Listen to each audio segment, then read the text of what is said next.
নমস্কার, দেখছেন জি24 ঘন্টা। আপনাদের সঙ্গে রয়েছে আমি সৈকত। নজর রাখবো বাংলা@8-এ। কর্ণাটকে ভোট চুরির নয়া অভিযোগ এনে বিস্ফোরক রাহুল গান্ধী সফটওয়্যার ব্যবহার করে পরিকল্পিতভাবে ভোটার তালিকা থেকে নাম বাদ দেওয়ার অভিযোগ। বেছে বেছে কংগ্রেস সমর্থক গরিব দলিত ভোটারদের নামই বাদ দেওয়ার অভিযোগ। রাহুল গান্ধীর একাধিক ভুয়ো আবেদনপত্র জমা দিয়ে ভোট বাতিল করা হয়েছে, এমনই অভিযোগ এনে কমিশনের বিরুদ্ধে ফের বিস্ফোরক লোকসভার বিরোধী দলনেতা। রাহুল গান্ধীকে তোপ অনুরাগ ঠাকুরের। ভোটার তালিকা থেকে কংগ্রেসি ভোটারদের নাম ডিলিট করে দেওয়া হচ্ছে, অভিযোগ করেন বিরোধী দলনেতা রাহুল গান্ধী। এই অভিযোগ নিয়েই বিজেপিও বিধল বিরোধী দলনেতাকে। বিজেপি সাংসদ অনুরাগ ঠাকুর দাবি করলেন, রাহুল যেসব দাবি করছেন সবটাই ভিত্তিহীন, কোনো প্রমাণ ছাড়াই নাটক করছেন। অনুপ্রবেশকারীদের রক্ষা করার চেষ্টা করছেন রাহুল গান্ধী। ভোটারদের নাম বাদ দেওয়া নিয়ে লোকসভার বিরোধী দলনেতা রাহুল গান্ধীর অভিযোগ ভুল, ভিত্তিহীন, এমনটাই দাবি করল নির্বাচন কমিশন। বৃহস্পতিবার সাংবাদিক বৈঠক করে কর্ণাটকের আলান্দ কেন্দ্র থেকে 6018 জন ভোটারের নাম ডিলিট করা হয়েছে বলে অভিযোগ করেন রাহুল। সেই অভিযোগ সরাসরি অস্বীকার করল কমিশন। অনলাইনে কারোর পক্ষেই ভোটারের নাম বাদ দেওয়া সম্ভব নয়, এক্স পোস্টে জানালো কমিশন।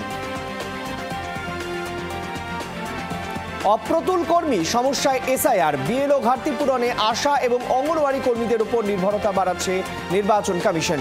প্রস্তুতি নিচ্ছে রাজ্যের সিও অফিস। সরকারি কর্মীদের মধ্য থেকে বিএলও নিয়োগ করা অসম্ভব বলে মনে করা হচ্ছে। আশা এবং অঙ্গনওয়াড়ি কর্মীদের দিকে ঝুঁকছে সিওর অফিস। তাদের প্রশিক্ষণ নিয়ে বুথগুলিতে বিএলওর দায়িত্ব দেওয়া হবে, খবর নির্বাচন কমিশন সূত্রে।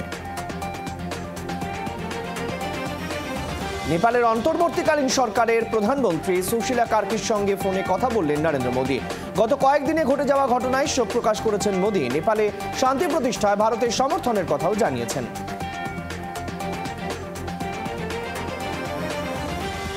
উত্তরপ্রদেশের মোরাদাবাদে পুলিশের জালে 2 গরু পাচারকারী, বাজেয়াপ্ত বাইক, আগ্নেয়াস্ত্র। গোপন সূত্রে খবর পেয়ে অভিযান চালায় পুলিশ। পুলিশকে দেখে পালানোর চেষ্টা করে 2 দুষ্কৃতী। পুলিশকে লক্ষ্য করে গুলি চালায় দুষ্কৃতীরা। পুলিশের পাল্টা গুলিতে জখম 2 দুষ্কৃতী। জখম অবস্থায় দুষ্কৃতীদের হাসপাতালে নিয়ে যাওয়া হয়।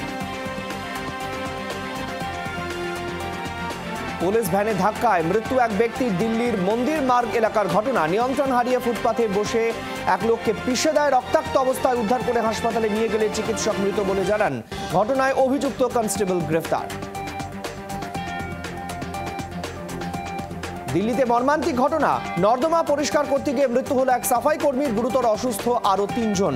মৃত ব্যক্তির নাম অরবিন্দ। তিনি উত্তরপ্রদেশের কাসগঞ্জের বাসিন্দা। উত্তর পশ্চিম দিল্লির অশোক বিহারের চাঞ্চল্য। জানা গিয়েছে বুধবার রাতে ম্যানহোল পরিষ্কার করতে অরবিন্দ এবং তার এক সঙ্গীর নামে। পরিষ্কার করতে গিয়ে হঠাৎই অসুস্থ হয়ে পড়েন অরবিন্দ। এরপরই তাকে উদ্ধার করে হাসপাতালে নিয়ে গেলে চিকিৎসক মৃত বলে জানান। বাংলার আওয়াজ, বাঙালির আবেগ, জি24 ঘন্টা।